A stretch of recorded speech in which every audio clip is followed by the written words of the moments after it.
사무엘상 10장 9절로 13절 말씀을 봉독해 올리도록 하겠습니다. 그가 사무엘에게서 떠나려고 몸을 돌이킬 때 하나님이 새 마음을 주셨고 그날 그 징조도 다 응하니라. 그들이 산에 이를 때에 선지자의 무리가 그를 영접하고 하나님의 영이 사울에게서 크게 임함으로 그가 그들 중에서 예언을 하니 전에 사울을 알던 모든 사람들이 사울이 선지자들과 함께 예언함을 보고 서로 이르되 기스의 아들에게 무슨 일이 일어났느냐 사울도 선지자들 중에 있느냐 하고 그곳에 어떤 사람들은 말하여 이르되 그들의 아버지가 누구냐 한지라. 그러므로 속담이 되어 이르되 사울도 선지자들 중에 있느냐 하더라. 사울이 예언하기를 마치고 산당으로 가니라. 아멘. 소문부 소년부 보니까 가방을 새로 마련을 했던데 베이지색인가요 그게? 되게 예쁘더라고요. 그래서 하나 얻어놨어요. 그래서 어린이집 설교를 할까 하다가 그렇게 하면은 계속해서 이렇게 이것저것 다 따라가야 되니까 흐름이 안 될 것 같다 싶어서 이제 그렇게 알고 기념을 하면서 우리는 말씀을 받도록 합니다. 자, 새 마음이다. 미스바 성회 때 사울은 그 자리에 있지 않았다라고 우리가 이제 생각을 할 수가 있죠. 사울이 그 자리에 있었더라면 사무엘의 얼굴을 모를 리가 없겠죠. 그리고 미스바 전쟁도 체험을 하지 않았다. 그러면은 미스바에 모였었을 때 사울의 나이는 몇 살이 안 됐다? 20살이 안 됐을 것이다. 그러니까 젊고 잘생긴 남자가 이제 준수한 소년으로 이렇게 표현이 된 것이죠. 20대를 넘겨서 모르겠습니다. 얼마나 지금 나이가 됐는지는. 어쨌든 그래서 사울도 모르고 사울과 함께한 사환도 사무엘의 얼굴을 모르고 그래서 그들은 이제 암나기를 3일 동안 찾아다니다가 못 찾고 포기하고 돌아가려다 그러면 한번 우리가 선견자에게 그때는 선지자를 선견자라 했다 이렇게 설명을 하고 있죠. 물어보고 갑시다 이렇게 이제 사환이 얘기를 하죠. 그 얘기를 듣고 그래 그럼 가보자 이렇게 이제 사울이 이제 갑니다. 거기까지 갈 동안에 그들은 뭐가 되는 거죠? 그러니까 전혀 자기들의 발걸음이 하나님의 발걸음 속에 있다라는 것을 주관 속에 있다라는 걸 알아요, 몰라요? 지금 모르고 있는 것이죠. 저와 여러분들이 오늘 내 발걸음을 움직이고 있는 이때에 우리는 하나님이 안 보일 거예요. 뭐 그럴 수 있어요. 왜? 사울도 못 봤거든요. 사환도 모르고 있었고. 자, 그런데 이제 9장 15절에 보니까 하나님이 누구에게 말합니까? 사무엘에게 말합니다. 내일 이맘때쯤에 언제쯤에 사울이라는 사람이 너에게 올 것이니까 그에게 기름을 부어라. 그를 이스라엘 왕으로 삼아서 이스라엘 백성을 다스리게 하라. 이렇게 이제 말씀을 미리 주셨죠. 무슨 말입니까? 우리는 모르고 행해서 우연이라고 생각될 수 있지만 하나님께서는 다 알고 계시고 미리서 모든 걸 뭐하고 계시다라는 거요? 주관하고 계시다라는 것을 보여주는 것이요. 이런 걸 뭐라고 그런다고요? 하나님의 경륜이다. 그러면 저와 여러분의 일생이 어디 안에 있다는 소리입니까? 방주 안에 있어서 하나님의 경륜 안에 붙들림 받았기 때문에 염려하지 마시고 근심하지 마시게 되길 바랍니다. 염려하려고 하는 게 아니라 그 염려가 되고 근심이 되더라도 그냥 놔두시고 괜찮다고 생각하시게 되길 바랍니다. 염려가 되는 걸 어떻게 안 합니까? 염려하라고 놔둬야죠. 그냥. 그렇죠? 우리의 생각이 어떻게 흘러가든지 간에 사람들이 어떻게 하든지 간에 하나님의 경륜 안에서 하나님의 주권이 있기 때문에 저와 여러분들이 이 사실을 믿고 믿음에 서서 기다리시게 되길 바랍니다. 자, 그래서 이제 사울은 가가지고 만납니다. 만나서 노인네가 있거든요. 물어봅니다. 이 땅에 이 동네에 선견자가 있다네 누군지 혹시 아느냐? 내다 그러죠. 얼마나 당황스럽겠어요. 그렇죠? 그래서 이제 회당으로 올라가면 자리가 마련되어 있을 것이 이렇게 해서 회당으로 보냅니다. 그리고 이제 나중에 사무엘이 따라와서 사울을 어디에 앉힙니까? 30여 명이 모여있는 회당에서 상석에 앉힙니다. 자, 그러면은 8장 22절에 너희는 돌아가라 그렇게 얘기를 했죠. 그 말은 무슨 말일까? 내가 다시 부르겠다는 소리거든요. 뭘 부르면요? 너희가 원하는 대로 하나님이 왕될 사람을 주면 다시 부르겠다. 그러고 불렀는데 몇 명을 부른 거죠? 30명을 불렀어요. 이스라엘에서 가장 중심이 되는 이제 어른들을 불렀겠죠. 그렇게 앉혀놓고 사무엘을 어디 앉혔다가 상석에 딱 앉혔어요. 그러면은 쫙 그 사이에 제일 지도자들이 노인들이 쫙 앉아 있는데 젊고 잘생긴 청년이 딱 거기 앉았잖아요. 그러고 이제 사환에게 말합니다. 여기서 말하는 사환은 이제 제사장을 말하는 네이 족속을 말합니다. 미리서 말해서 준비한 거 가져와라. 넓적다리입니다. 오른쪽인지 왼쪽인지 말하지 않았어요. 제사장이니까 아마 오른쪽이 좋으나 왼쪽이 좋으나 그러지고 화목제물을 드리고 나면은 이제 화목제물 드린 자한테 나머지 또 절반을 주죠, 다리를. 근데 그거는 이제 넓적다리를 준다라는 것은 누구의 몫을 줬느냐면 제사장의 몫을 줬어요. 그러니까 가장 어른으로 대접을 한 겁니다. 왕으로 대접을 했죠. 그러면 사울을 자 상석에 앉았으면 사환은 어디에 앉혔을까요? 사환에 대한 얘기는 없어요. 근데 주석가들이 주석을 할 때 사환을 옆에 앉혔을 것이다. 그래서 신하로서의 대접을 했을 것이다. 라고 확신을 가지고 해석을 하더라고요. 어쨌든 뭐 이제 그렇게 해서 사울을 뭐로 보입니까? 이제 이 모인 30여 명의 이스라엘 지도자들한테 당신들이 원하는 왕이 이 젊고 잘생긴 사울이다라고 딱 보여주는 것이죠. 그러면서 이제 그러고 나서 함께 많은 이야기를 나눕니다. 무슨 얘기를 나누는지는 뭐 나와 있지 않기 때문에 정확하게 알 수가 없는데 얘기를 나누고 나서 이제 하룻밤을 자지요. 그러고 나서 이제 사울이 아마 지붕에 잠을 잤는가 봐요. 지붕에. 그래서 사울이 이제 올라가서 지붕에서 깨웁니다. 깨워가지고 이제 가자 얘기를 하죠. 가면서 이제 내가 너에게 할 얘기가 있다. 사환아 너는 먼저 앞서서 가라. 둘이만 남습니다. 그게 이제 10장 1절입니다. 보니까 이렇게 말을 하죠. 자, 마지막 절 27절에 성읍 끝에 이름에 사무엘이 사울에게 이르되 사환에게 우리를 앞서게 하라 하니라. 그러니까 사무엘이 분명히 사환을 명령해서 보낼 수 있어요. 그런데 누구를 통해서 보내게 하죠? 이제 사울을 통해서 보내게 하죠. 왜? 왕이니까. 왕이 신하를 다스려야 되니까. 벌써 지금 세워진 겁니다. 이렇게 이제. 사환이 앞서감으로 또 이르되 너는 이제 잠깐 서 있으라. 내가 하나님의 말씀을 내게 들려주리라 하더라. 이에 사무엘이 기름병을 가져다가 사울의 머리에 붓고 입맞추며 이르되 여호와께서 내게 기름 부으사 그의 기업의 지도자로 삼지 아니하셨느냐 이렇게 얘기를 합니다. 사무엘이 누굽니까? 온 이스라엘이 인정하는 하나님의 선지자 아닙니까?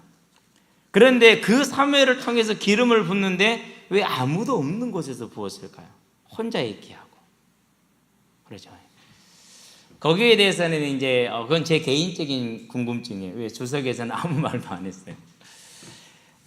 제가 생각하기에는 사울이 준비가 안 됐어요. 내적으로 외적으로 전혀 준비를 지금 하지 않고 있는 거 못했어요 아직.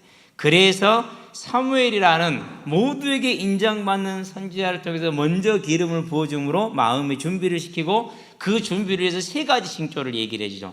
하나 둘 셋 이런 일이 있을 것이다. 네가 그때 그 모든 걸 보고 응하거든 지혜롭게 행하라. 이 말은 무슨 말입니까? 내가 너에게 몰래 기름 부었으니까 내가 너를 세울 때까지 뭐하지 마라? 떠들지 마라. 그 말이죠. 이제 떠들지 마라. 나중에 이제 사울의 숙부가 물어봅니다. 그러니까 사울의 숙부가 물어볼 때 사울이 뭘 얘기하지 않죠. 자기가 기름 부음 받은 것은 얘기하지 않고 사무엘을 만났더니 사무엘이 나귀를 찾았다고 말합니다. 이것만 얘기를 하죠. 지혜롭게 행하길 잘했어요. 자, 그런데 이제 이 세 가지 징조 중에 마지막 제일 중요한 징조가 뭐냐? 네가 변하여 새 사람이 될 것이다. 이렇게 얘기를 합니다. 자, 몇 절입니까? 6절에 보니까 내게는 여호와의 영이 크게 임하리니 너도 그들과 함께 예언을 하고 변하여 새 사람이 되리라. 이렇게 얘기를 했어요. 하나님의 나라의 일을 감당하는 여호와의 기업의 지도자로 서기 위해서는 변하여 새 사람이 되지 않고는 할 수가 없기 때문에 하나님의 능력이란 걸 체험하지 않고는 할 수가 없기 때문에 성령의 능력으로 응하지 않고는 할 수가 없기 때문에 사울에게 이걸 가르쳐주기 위한 것이다. 그러면 저 사람들은 뭘 보는 겁니까? 하나님이 지금 저와 여러분의 삶을 완전히 책임지고 계시고 보장하고 계시는데 그것을 알 수 있고 우리가 그것을 알고 행하기 위해서는 뭐 해야 돼요? 변화의 새 사람이 돼야 돼요. 성령의 충만함을 받아야 돼요. 성령의 충만함을 받아서 저와 여러분들의 싸움이 육신의 싸움이 아니고 사람의 싸움이 아니고 사단과 영적인 전쟁에 온전히 승리하여 하나님의 나라에 이르렀을 때 하나님께 인정과 칭찬을 받으시게 되길 바랍니다. 첫 번째입니다. 새 마음입니다. 자, 비밀리에 기름을 붓되 사무엘이 사울에게 여호수아에게 하나님이 찾아와서 모두가 다 듣게 말합니까? 안 그러면 여호수아에게만 말합니까? 강하라, 담대해라, 겁먹지 마라, 두려워하지 말라, 내가 너와 함께 할 것이다. 너를 당할 자가 아무도 없을 것이다. 모세와 함께 했던 것처럼 내가 너와 함께 하여서 너를 강하게 할 테니까 너는 절대 두려워하지 말라. 여호수아 본인에게 말을 하죠. 그런 것처럼 하나님의 대리자로서 하나님의 말씀을 전달하는 사무엘이 사울의 내적인 확신을 위해서 다른 사람의 영향을 받지 않게 하기 위해서 사울을 개인적으로 만나서 말씀을 주는 것이죠. 이렇게 해서 이제 사무엘이라는 선지자를 통해서 내가 받았다는 이 확신과 사무엘과 1대1 관계를 통해서 확신을 심어주고 세 가지 징조를 심어주죠. 그러는데 이 모든 것들이 다 왜 그러냐면요, 모세도 마찬가지예요. 하나님이 모세를 부르죠. 모세가 출발할 때 어떻게 출발을 해요? 가요, 못 가요? 못 가요. 왜요? 확신이었거든요. 두려운 일이거든요. 더군다나 베냐민 지파가 무슨 일이 있었습니까? 사사기 20장에 보니까 베냐민 지파가 이스라엘 다른 지파들하고 전쟁을 해가지고 600명을 제외하고는 다 죽었어요. 그런 지파에서 선택을 받았기 때문에 쉽게 말해서 우리로 말하면 어떻게 된 겁니까? 이제 이렇게 좀 뭐라고 할까? 우리가 전부 다 힘을 합쳐 한 동네를 쳤어, 한 지역을. 그리고 거기서 살아남은 자의 후손이야. 근데 그가 왕이 되겠대. 인정할 수 있겠어요, 없겠어요?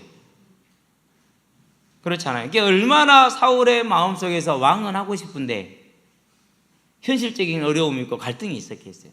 그러니까 따로 기름을 부어서 따로 말씀을 주면서 사울에게 개인적인 확신을 심는 겁니다. 개인적인 확신을. 저와 여러분들은 하나님을 만나는 골방의 시간을 가지시게 되길 바랍니다. 내 하나님을 만나는 시간이 반드시 필요해요. 자, 모세도 그러죠. 출애굽기 3장에서 보니까 4장까지 26절까지 보면은 6번을 하나님을 거역을 해요. 6번째 가서야 겨우 어쩔 수 없이 따라가는데 그것도 자기 힘이 아니야. 십보라라는 그 여인의 힘을 입어서 아내의 힘을 입어서 당신은 참으로 나의 언약의 남편입니다. 이렇게 얘기를 했어요. 나의 피의 남편이다. 이렇게 고백을 하잖아요. 그렇게 해서 겨우 애굽을 들어가잖아요. 그러면은 마찬가지 사울도 두렵고 힘들어요. 그러니까 못 가는 겁니다, 지금. 그 못 가는 사울에게 이제 세 가지 증거를 준대. 첫 번째 증거가 뭡니까?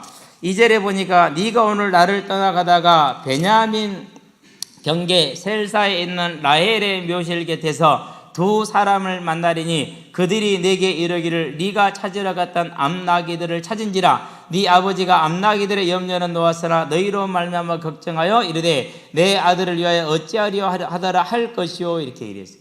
구체적으로 사람들을 어디서 만나가지고 무슨 말을 할 것이 얘기를 해주죠.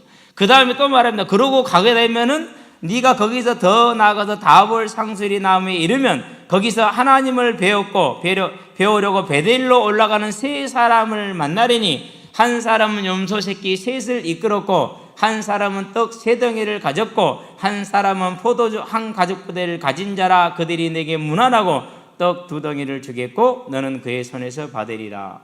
왜 떡 두 덩이를 받습니까? 두 가지로 해석을 할 수 있어요. 하나는 사울이 그렇게 가는 길에 이제 식사 때가 되었을 것이라는 것. 또 한 가지는 당신이 우리의 왕으로 시험 받았으니까 우리의 예물을 받으세요라고 해서 떡 두 덩이를 주는 거죠. 여기서 염소 새끼 세 마리는 1년 된 염소 세 마리를 말하는 것이고요. 그러니까 이제 이 두 가지 징조까지는 그냥 평범한 징조입니다. 그럴 수 있는 징조이죠. 있을 수 있는 일이죠, 그렇죠? 예. 뭐 우리가 이제 누구 소설입니까? 운수 좋은 날. 그날 참 이렇게 일이 잘 돼가지고 돈을 많이 벌었고 집에 왔는데 누가 죽고 없어요? 마누라가 죽고 없어요. 그거 읽으면서요, 얼마나 마음이 이렇게 뭐라고 표현을 해야 될지는 모르겠어요. 너무너무 힘들더라고요. 그날 그렇게 어렵게 살다가 아픈 마누라를 위해서 돈을 좀 가지고 와서 먹을 걸 가지고 왔어. 뭐 약은 고사하고 좀 먹기라도 하면 힘을 차릴 것 같아서 그러고 왔는데 마누라가 죽고 없는데 그게 운수 좋은 날이에요. 인생이 얼마나 힘들고 어렵다는 것을 보여주는 그 시대의 배경의 작품이긴 한데요. 그리고 어쨌든 이런 날은 있을 수 있어요. 그런데 이제 세 번째가 중요하죠. 세 번째는 뭘 말합니까? 자, 너에게는, 자, 5절에 보니까 그 후에 네가 하나님의 산에 이르리니 호렙산을 말하죠. 모세가 하나님을 만났던 그 산, 이스라엘 백성이 말씀을 받았던 그 산 호렙산을 말합니다. 호렙산에 이르러서 그곳에는 블레셋 사람들의 영문이 있는지라 아직도 그러니까 이스라엘이 뭐 하는 거예요? 블레셋의 속국 속에 있는 걸 말하는 것이죠. 네가 그리로 가서 그 성읍으로 들어갈 때 선지자의 무리가 산당에서부터 비파와 소고와 저와 수금을 앞세우고 애언하며 내려오는 것을 만날 것이요. 자, 비파를 불고 소고를 두들기고 저를 불면서 오니까 모든 사람이 어떻게 되는 거죠? 이제 다 보는 거죠. 그 사람들이 무슨 애언을 하면서 내려왔을까요? 그건 모르겠어요. 근데 이제 이 상황으로 봐서 예수님이 예루살렘에 입성할 때 사람들이 노래 불렀던 게 뭐죠? 호산나? 이스라엘의 왕, 다윗의 왕, 다윗 자서 이렇게 얘기를 했잖아요. 그런 것처럼 하나님 우리에게 사울을 왕으로 주셨다라는 것을 말하지 않았을까라고 생각을 해보는데, 하여튼 모든 사람들이 볼수록 떠들며 지금 오고 있는 겁니다. 나팔을 불면서. 선거 때 되면 어떻게 됩니까? 선거 때 되면 기가 시끄러울 정도로 막 떠들잖아요. 그런 것처럼 떠들고 있는 거죠. 그런데 그 떠들음으로 모든 사람들이 이목이 집중됐는데 거기에 누가 들어갈까라는 거예요? 사울이 들어갈 거라는 거예요. 이제까지 지금이야 우리가 성령의 시대이기 때문에 성령을 받으니까 아무렇지도 않은 것일 수 있는데, 그렇다고 해서 대단하지 않다는 것은 아닙니다. 일반적인 것일 수 있는데, 우리 믿는 자들에게는 이때 당시에 사무엘이 왜 유명합니까? 사무엘에게만 성령이 임해서, 하나님의 영이 임해서 예언을 하게 하니까 사무엘만 유명한 거죠. 자, 그런데 선지자의 무리가 예언을 하는데 선지자의 무리도 아닌 사울이 끼어서 가는 거죠. 자, 이것은 이제 많은 사람들에게, 또 사울에게 하나님이 주시고자 하는 하나님의 일을 이루는 겁니다. 평범한 사람이고 육적으로는 뛰어났지만 영적으로는 평범한 사무엘에게 뭘 주는 것이죠? 이제 하나님을 체험하게 하는 거죠. 성령을 체험하게 하는 거예요. 그래야지 뭐 하는 겁니까? 아, 하나님이 계시구나. 그러면 내가 이 하나님 앞에 두려움으로 서야 되는구나. 이걸 지금 가르치기 위함. 그렇지 않으면 어떻게 되죠? 아니, 왕의 권세를 가지고 이제 멋대로 갈 것 아니에요. 그렇죠? 우리는 잘 몰라서 그러죠. 측천무라는 사람이 있어요. 그 사람이 죽을 때 500톤의 보물을 가지고 무덤 속에 들어갔대잖아요. 500톤인지 5톤인지는 정확하게 모르겠는데, 그럼 5톤으로 일단 합시다. 그럼 5톤의 보물이면 얼마나 될 거예요? 그 5톤의 보물을 가지고 무덤에 들어갔어요. 그럼 이 땅에 사는 날 동안 어떻게 살았느냐? 이 측천무가 얼마나 음란하게 살았는지 몰라. 매일 누구가 그랬다, 우리 조선에도 그런 왕이 연산군이 그랬는데, 이제 채홍사라는 거죠. 채홍사. 전국을 돌면서 예쁜 여자아이들을 뽑아놓은 채홍사라는 직분을 따로 뒀어요. 그래가지고 측천무가 채홍사를 뒀는데 그 채홍사들은 미동을 불러오는 거예요. 미동을. 그러고 그 다음 날은 이제 다 죽어나가는 거예요. 왜요? 그 황후하고 잤다는 얘기를 하면 안 되잖아요. 살려놓으면 떠들고 다닐 거 아니에요. 그러니까 다음 날은 전부 다 죽어서 나가는 거예요. 이게. 그렇게 해서 3,000명이 넘어요. 그러니까 뭐 오늘날 뭐 그런 일이 있을 수도, 그때 당시는 그게요 괜찮았어요. 죽을 때까지 그렇게 하다 죽었어요. 하나님을 떠난 삶이 이제 그런 모습인데, 하나님을 모르면 그렇다니까요. 그러는데 권력을 가진 자가 하나님을 모르니까 그렇게 되는 거예요. 그러면은 왕의 자리에 올라가는데 하나님 모르면 어떻게 되겠어요? 그러면 당연히 그런 일이 벌어지겠죠. 그래서 사울이 하나님을 알고, 또 중요한 건 뭡니까? 이스라엘이 전쟁을 하면은 육신으로 준비해서 싸워도 이긴 적이 있어요, 없어요? 이긴 적이 한 번도 없어요. 아이성 3,000명만 올라가도 될 그 성에 2번을 졌다니까요. 육신으로는 단 한 어떤 싸움도 이기지 못하는 게 이스라엘이. 왜 그렇습니까? 하나님께서 특별히 뽑아가지고 구원 사역을 감당할, 속죄 사역을 감당할 그런 나라로 세우고 그런 민족으로 세웠기 때문에 모든 것이 하나님의 손에 있지 않으면 안 된단 말이에요. 그러니까 왕으로 세워주고 하나님의 기업을 다스릴 자가 하나님을 모르면 되겠어요? 안 되겠어요? 안 되죠. 그래서 네가 하나님의 영이 감동되어 변하여 새 사람이 될 것이다, 이렇게 말을 합니다. 그걸 체험하게 해주는 것이죠. 이제 아주 중요한 것입니다. 그래서 새 마음을 얻지 않으면 뭐 하는 거죠? 하나님의 나라 일을 할 수가 없는 거죠. 아브라함을 한번 봅시다. 하나님의 말씀을 받고 새 마음이 됐어요. 그래가지고는 담대하게 갈대아 우르를 떠났어요. 갈대아 우르를 떠났다, 이사했다. 별것 아닌 것 같죠? 아니요. 생명을 걸지 않으면 안 되는 거예요. 자, 가나안 땅에 들어가서 아브라함이 제일 먼저 느끼는 두려움이 뭐예요? 당신이 예쁨으로, 뭔 75세 된 여자가 예쁘겠어요. 그것이 아니라 아브라함이 가지고 있는 가축이 많으니까 아브라함을 죽이고 여자들 다 뺏어가고 같이 뺏어갈 것 같으니까 우리가 차라리 여기서 세력 있는지 힘 있는 자하고 인척 관계를 맺으면은, 그러면은 나도 안 죽고 같이도 온전할 거 아니냐. 그래, 당신이 시집 가라. 그래가지고 여자를 실은 줘버린 거예요. 쉽게 말하면 팔아버린 거죠. 예. 성경에 있는 대로 얘기를 해도 그게 파는 거거든요. 쉽게 믿음도 포기하고 모든 걸 다 포기했다. 분명히 새 마음으로 출발을 했잖아요. 그러는데 뭘 보자마자, 기근이라는 걸 보자마자 새 마음이 없어져 버리고 옛 마음이 돌아왔어요. 그러니까 옛 마음이 돌아오니까 바로 제일 먼저 포기하는 게 뭐예요? 믿음. 그 다음에 포기하는 게 뭐예요? 하나님의 언약, 메시아 언약, 이런 걸 포기해 버린다니까요. 그래서 이스라엘 왕으로 이스라엘 백성을 다스리려면 반드시 이 새 마음을 알고 그 새 마음을 유지하고 있어요. 누구처럼? 사무엘처럼. 그래서 사사로 서는 것이 어렵고 힘든 일이죠. 자, 그러고 나서 이제 99세가 됩니다. 아브라함 여차저차 시간이 다 흐른 다음에 99세가 돼가지고 하나님이 와서 아브라함에게 아브라함에서 아브라함으로 새 이름을 줍니다. 그리고 그 99세의 노인이 할례를 행했습니다. 아마 한 석 달은 알았을 거예요. 아니, 요즘에 최근에 작년 겨울에 방학 때 할례한 녀석이 있거든요. 포경수술 했는데 중학교 1학년이에요. 한 2달 넘게 못 나오더라고요. 2달 넘게 못 나와. 왜? 낳는데 시간이 이렇게 오래 걸렸어요. 2달 넘게. 그리고 이제 그거 3월 달에 계약해갖고도 괜찮은데 아직은 안 돼요. 그러더라고요. 그만큼 오래 걸리는데 이때 당시에 돌로 찢었으니 오지게 했겠어요. 그게 나으려면 시간이 얼마나 걸렸겠어요. 최소한 제가 볼 때는 석 달 이상은 걸리지 않았겠느냐 싶어요. 그러면 99세 때 하나님이 찾아서 명년 이맘때에 너에게 아들이 있을 거라고 했단 말이죠. 그러면 1년이면 되잖아요. 이제 명년에 10개월밖에 안 걸리잖아요. 그렇죠? 근데 그 상간에 누구 팔아먹어요? 할례가 다 낫기도 전에 마누라 또 팔아먹었어. 창세기 20장에 보니까 새 마음이 있을 때는 할례까지 행하고 이제 내년이면 아들을 낳는다고 기뻐하고 있는데 금방 또 뭐가 임했어요. 이제 그랄 지방까지 내려가다 보니까 무서움이 임해가요. 그랄 이사림 같은 그래가지고 또 마누라 또 팔아먹어. 새 마음일 때는 하나님을 떠나가는데 옛 마음이 돌아오면 하나님을 떠나가. 그러면은 이스라엘의 왕으로 세워진 사울이 그 기업을 다스려야 되는데 새 마음이 없으면 되겠어요, 안 되겠어요? 어렵죠. 그래서 하나님이 그에게 이 큰 체험을 주는 겁니다. 아브라함이 이제 드디어 100세 때의 아들을 얻죠. 그러고 나서는 진짜 새 마음이 됐어요. 어디까지 갑니까? 22장에 보니까 아들을 번제로 드리는 데까지 가죠. 그래서 히브리서에 보니까 그가 다시 살릴 것을 믿었다. 11장 17절에 19절에 보니까 부활의 언약까지 잡은 거예요.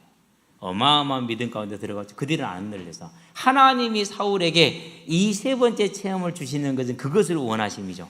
그렇죠? 자, 그런데 이제 개인적으로는 그래요. 뭐냐면은요, 본인이 하나 변하여 새 사람이 되고 새 마음을 얻었으면은 제가 생각할 때는 그래요. 그러면은 사무엘한테 다시 가야 돼요. 그래갖고 왕 안 하면 안 되겠느냐? 하나님이 왕이 돼야지 내가 어떻게 왕을 하겠느냐? 기도원을 봐라. 안 했지 않냐? 나도 안 했으면 좋겠다. 이게 이제 정상적인 이성적인 믿음이죠. 그러는데 그렇게 하지를 못하죠. 그릇이 안 되는데 욕심을 낸 거죠. 어쨌든 하나님의 일을 감당하는 데는 뭐가 필요하다는 걸 보여준 것이죠. 누구라도 어떤 사람이라도 아무리 사람이 뛰어나도 새 마음이 필요하다는 걸 보여주는 것이다. 여기서 이제 우리가 훗날 생각할 때 여기서라도 중단했으면 살았을 텐데라는 아쉬움이 있긴 합니다. 저와 여러분들은 이 하나님의 나라의 원리를 알고 언제나 성령의 충만함을 구하는 사람들 되시기를 바랍니다. 두 번째입니다. 새로운 피조물입니다. 자, 저와 여러분들이 이제 하나님을 만나고 성령을 받아서 이제 새로운 사람으로 변화가 되죠. 하나님이 약속합니다. 평안을 너희에게 끼치리니 세상이 줄 수 없고 세상이 알지 못하는 평안이라 그러죠. 저와 여러분들은 이 평안을 언제나 가지고 있기를 원합니다. 또 어떻게 말합니까? 고린도서 5장에 보니까 15절에 나를 위하여 살지 아니하고 우리를 위해서 자기를 위하여 죽으신 십자가에 죽으신 이를 위하여 살게 하람이라.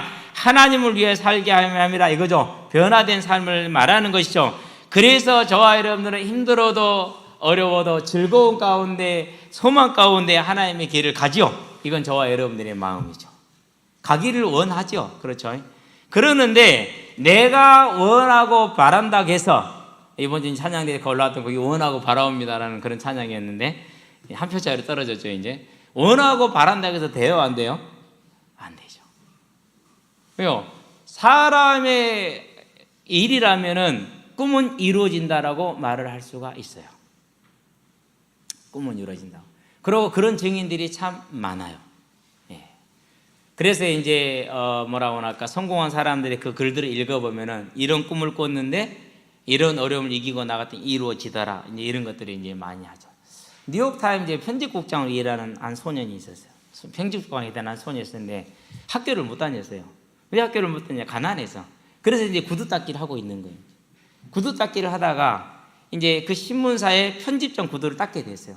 그래서 이제 더 열심히 닦아가지고 이제 갖다 주면서 하나를 물어봤어요. 뭘 물어봤느냐? 편집장님, 어떻게 하면 그 자리를 갈 수 있냐고 물어본 거예요.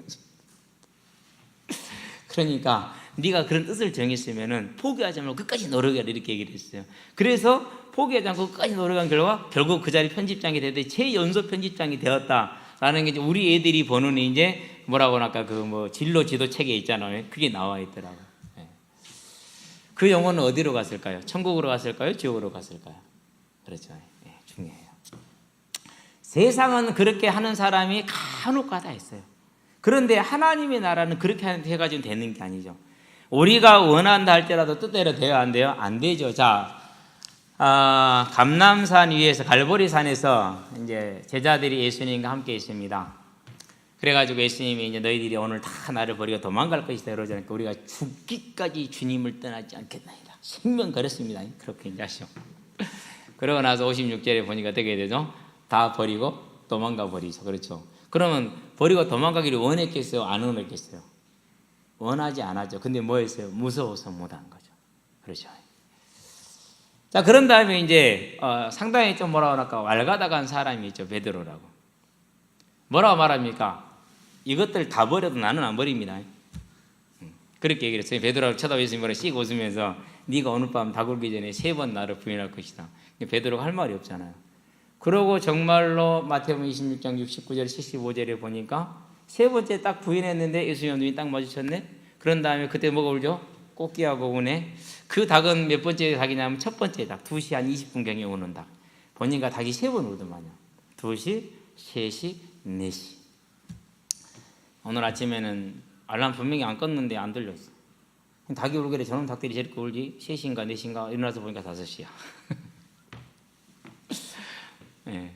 그러니까 닭이 이제 우리가 닭이 처음 울었으니까 첫 닭이니까 아마 2시 때 우는 닭이었을 겁니다. 그 닭이. 네. 그랬던 베드로죠. 원하고 바랐는데 돼요, 안 돼요? 그래서 베드로 밖에 나가서 뭐 하죠?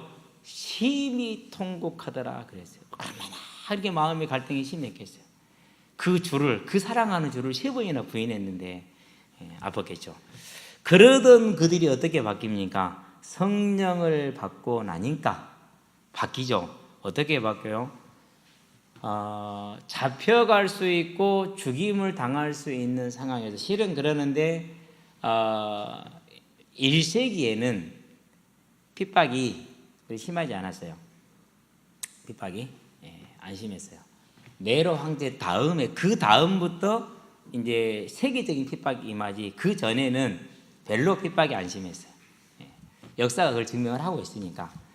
그러는데 어쨌든지 간에 자, 예수 믿고 전도하고 다닌다고 그러면 겁나요, 안 나요? 잡으러 온다, 경찰 잡으러 온다, 겁나요, 안 나요? 안 느껴지죠. 다음에 한번 중국을 한번 가보세요. 가가지고 그 선교사님하고 한 며칠만 지내보세요. 항상 하는 말이 그래. 이게 아침 일어나고 오늘은 공안이 안 와야 될 텐데. 우리야 뭐 그냥 저 같은 경우 우리 강사들이야 그냥 뭐 입국 금지되면 내가 중국 갈 일 별로 없으니까, 놀러 갈 일도 없으니까 안 갚으면 돼. 그죠, 이제. 근데 그분 같은 경우는 그렇지가 않죠. 실제로 지금 우리 동기도 2명 쫓겨났거든요. 2명 다 지금까지 아예 뭐 발도 못 때려요. 그러면 쫓겨나니까 어떻게 됩니까? 거기에 있는 모든 시스템이 다 어떻게 되는 거예요, 이제? 다 없어져 버리는 거예요. 그러면은 솔직히 교회를 몇 개를 세웠는데 그 교회가 다 없어져 버렸다. 아까워요, 안 아까워요? 얼마나 그러니까 마음이 타고 애타겠어요. 근데 들어갈 수 있어요, 없어요? 없잖아요. 그럼 누가 제일 무서워요? 공안이 제일 무서워요. 5만 명이 모인 콘서트장에서 탈세를 하고 숨어 다니던 사람을 찾아내서 30분 만에. 근데 지금 현재 중국이 얼굴 인식 기술이 얼마나 뛰어나느냐. 3초 만에 15억 명에서 가렸네요. 3초 만에. 요즘 이제 뉴스 보니까 뭐 이제 옷을 가지고 구별해내는 거다고, 얼굴로 구별해내는 거다고. 얼굴을 알면은 입력을 시키면 전국에 있는 모든 CCTV가 그 시간대 이후로 이 사람의 행적을 싹 잡아내는 거예요. 그러니까 만약에 내가 이제 그렇게 해서 그래 됐다면 내 얼굴이 딱 집어넣잖아요. 그러면은 김태현이가 어디서 어디로 움직이는지 CCTV에 있는 그대로 시간대로 짜라락 다 나와요. 그러니까 이제 안 그러면 얼굴을 몰라. 복장만 알아. 그러면 그 복장만 집어넣어줘도 CCTV는 그 복장만 넣어줘도 그 사람이 어떻게 움직이는지가 뭐 어떻게 되는 거예요. 이제 짜라락 다 나와요. 지금 이제 그게 다 도입이 되고 있어요. 예. 중국은 이미 그게 완성이 되어 있고 겁나더라고요. 아니 막 선교사님 잠 못 자고 있으니까 나도 겁나더라니까요. 그러는데 내 신변에는 이업이 있어요, 없어요? 한 가지 불편해. 비행기표 끌어놓은 거 바꿔야 돼. 그것만 불편해. 그 나머지는 아무런 불편함이 없어. 그런데도 겁나대요. 그러는데 이업을 받는데 얼마나 힘들어요. 그런데도 불구하고 뭐요? 담대히. 뭘 얻으니까 그렇죠? 새 마음을 얻으니까. 자, 그래서 저와 여러분들이 자, 우리 사도행전을 보면은요, 이들이 새 마음을 얻으니까 완전히 변화해 정말 새 사람이 돼서 담대히 하나님의 나라를 향해 가잖아요. 글을 모르던 이들이 성경을 다 알아. 그렇죠. 예. 애국어를 한 번도 해본 적 없는 사람들이 15개 나라의 말을 해. 물론 한 사람이 한 나라 말이긴 하지만은. 이게 새 사람이 되고 새 변화됐었을 때. 그러면 저와 여러분들이 우리가 생각할 때 이 일은 안 돼. 이건 불가능해. 우리 많이 이렇게 생각하잖아요. 그렇죠? 그럼 뭐 하면 된다는 소리죠, 이제? 저와 여러분들이 사울로서는 못하나 변화된 사울로서는 가능하다는 사실을 알고 오직 성령의 충만한 가운데 들어가시게 되길 바랍니다. 이스라엘 사람들한테 제일 뛰어넘지 못하는, 지금도 못 뛰어넘고 있는 한계가 뭡니까? 사도행전 10장에 보니까 28절에 베드로가 말합니다. 고넬료한테 가서 하는 말이죠. 유대인으로서 이방인과 어울리는 것이 불법인 줄을 너도 알거니와 뭔 일로 나를 불렀냐? 그렇게 얘기를 해요. 11장에 가니까 1절로 3절에 보니까 유대인들이 베드로가 이방인에 갔다는 소리를 듣고 베드로를 보고 힐라나에 가르되 네가 어찌하여 유대인으로서 이방인들과 어울리느냐? 누가요? 예루살렘 교회에 모여있는 초대교회 성도들이. 그들이 이 인간의 한계를 뛰어넘었어요? 못 뛰어넘었어요? 유대주의라는 한계를 뛰어넘지를 못했어요. 그래서 고린도전서 13장에 뭐라죠? 지금은 우리가 뭐를 안다고요? 부분적으로 아나. 얼마나 부분적으로 알았어요. 그 초대교회도 그렇게 부분적으로 알았다니까요. 저것들이 어떻게 구원을 받아? 있을 수 없는 일이죠. 그러죠. 그런데 복음이 증거되잖아요. 그러니까 그게 얼마나 당황스러운지 네가 어찌 유대인으로서 이방인들과 어울리느냐. 그래서 항상 경계에도 너무나도 큰 확신이 들었다. 내가 너무 틀렸을 수 있다는 확신을 여러분 항상 역사를 가져야 돼요. 그랬던 사람들이야. 그러는데 사도행전 13장에 보니까 뭘 하죠?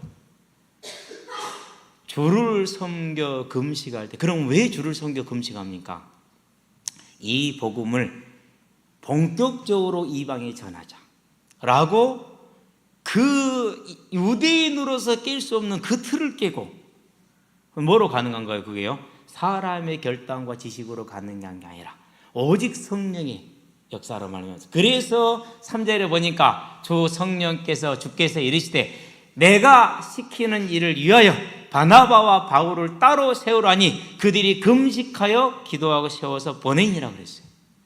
성령이 임할 때 초대교회도 어찌 네가 유대인으로서 이방인과 어울리는 이 악한 짓을 행하느냐라고 했던 그 틀을 뭐로 깼다라는 거예요? 오직 성령의 능력으로. 그렇다면 저와 여러분들이 변하여 새 사람이 되기를 원한다면은 사람의 이성과 사람의 지성으로 따지지 말고 오직 성령의 충만한 가운데 들어가는 은혜를 구하시게 되길 바랍니다. 그럴 때 저와 여러분은 뭐 할 수 있습니까? 선한 싸움을 싸울 수 있다. 왜 그렇습니까? 사도 바울이 핍박자 로 있을 때는 예수 믿는 자들을 잡아다가 가두고 죽이는데 가장 앞장선 사람이에요. 그래서 스데반을 죽일 때, 돌로 쳐서 죽일 때 누가 제일 앞장섰어요? 네, 바울이 제일 앞장섰어요.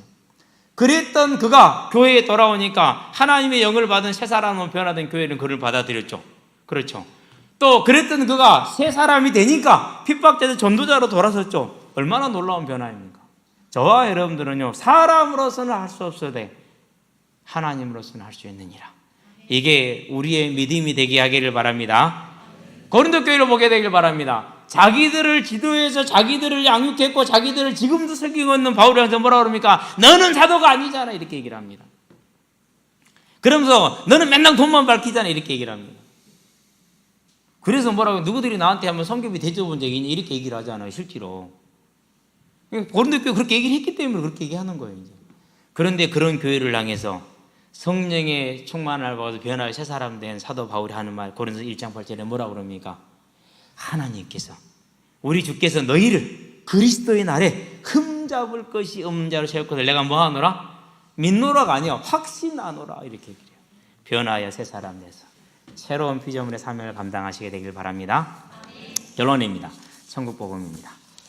저와 여러분들에게 세상 복음이 아니라 천국 복음이 복음되는 데는 뭐밖에 없다는 겁니까? 오직 성령의 충만함을 입어야 되는 줄로 믿습니다. 오늘 보니까 12절에 이렇게 말합니다. 그곳에 어떤 사람은 말하여 이르되 그들의 아버지가 누구냐 한지라. 그러므로 속담이 되어 이르되 사울도 선지자 중에 있느냐 하다를 이렇게 했어요. 자, 11절에 보니까 기스의 아들 사울이 아니냐라고 말을 했죠. 그런데 12절에 보니까 그들의 아버지가 누구냐? 선지자들을 말해요. 여기서 아버지는 그들의 선생이 누구냐 이거예요. 즉 이 선지자들의 선생은 사무엘 아니냐? 그런데 사울은 사무엘에게서 선지자 수업을 한 번도 받아보지 않았지 않느냐? 그런 그거 어떻게 변화해서 저렇게 예언할 수 있냐? 무슨 말이냐? 놀라운 일이로다 이렇게 얘기를 합니다. 깜짝 놀랐었을 때, 아니 어떻게 사람이 저렇게 변화를 이렇게 놀랐을 때 하는 말이 이제 사울도 선지자 중에 있다라는 말은 그렇게 놀라운 일이라는 것이죠. 자, 이렇게 성령이 임하니까 모든 사람들이 놀랄 정도로 변해서 새 사람이 되고 새 마음을 얻었죠. 그렇죠? 그런데 귀신이 들어가면 어떻게 되죠? 저것이 이상해지고 완전 뭐가 됐다고 그러죠? 딴 사람이 되었다고 그래. 새 사람이라고 하지 않고 딴 사람이라고 그래. 그러죠? 우리 이제 시골에서 보면 많이 그래요. 저것이 간절했는데 완전히 변하고 딴 사람이 귀신이 틀림없다고 이렇게 얘기를 하거든요. 귀신이 들리면 딴 사람이 돼. 그리고 자기 삶도 유지를 못해. 막 이상하게 돌아다니고. 예. 그 1차 십자군 전쟁 때 농민군을 끌어간 수도사가 하나 있어요. 그 사람이 지나가면 시체 썩은 냄새가 나. 왜? 수도한다고 세수를 하는 거야. 세수만 안 한 게 아니야. 몸도 안 씻었어. 그러니 몸에서 얼마나 냄새가 났겠어요. 그렇죠? 나중에요 가면 더 웃긴 일이 있어요. 이제 이 성경을 헬라어로 번역한 사람이. 근데 그 사람도 수도사 생활을 해. 안 씻어. 그 사람을 돕는 두 과부가 있어. 그들도 그 말에 감동을 받아갖고 같이 안 씻어. 그럼 어떻게 돼요? 근데 그 중에 한 과부는 되게 똑똑해가지고 너무 언어가 뛰어나가지고 이 헬라어로 번역하는데 너무 정말 큰 도움을 줬어. 근데 헬라어 성경이 딱 완성이 됐는데 이 과부가 죽었어. 너무 슬퍼요 이제 스승이 이제. 그러는데 성령이 들어가면 그러지 않거든요. 이게 들어가 놓으니까 변화에 딴 사람이 돼가지고 완전히 이상한 짓거리 하잖아요. 자기 삶도 유지가 안 돼. 그런데 어떻게 돼요? 성령이 임하니까 새 사람이 한 나라를 움직일 수 있는, 끌어갈 수 있는 인물로 바뀌잖아요. 저와 여러분들이 우리는 연약하고 부족할 수 있어요. 오직 성령의 충만함을 입어서 새 사람을 입으시게 되길 바랍니다. 그럴 때 세상 복음이 아니라 천국 복음이 나의 복음이 되어지고, 그렇게 될 때 저와 여러분들의 능력이 아니라 하나님의 능력으로 말미암아서 하나님의 나라를 이루되 주의 몸된 교회를 섬기고 다시 우리는 언약을 이루는 귀한 삶을 살 수 있는 줄로 믿습니다. 기도합시다. 살아계신 아버지 하나님, 우리에게 오직 성령의 충만함을 주어서 새 사람이 되고 새 마음을 가져 하나님의 뜻을 이루는 믿음의 사람으로 설 수 있도록 은혜에 은혜를 더하시며 구할 때마다 우리를 지키시고 붙드셔서 하나님의 성령의 충만함 가운데 거하게 하시기를 그리스도신 예수의 이름으로 기도합니다. 아멘.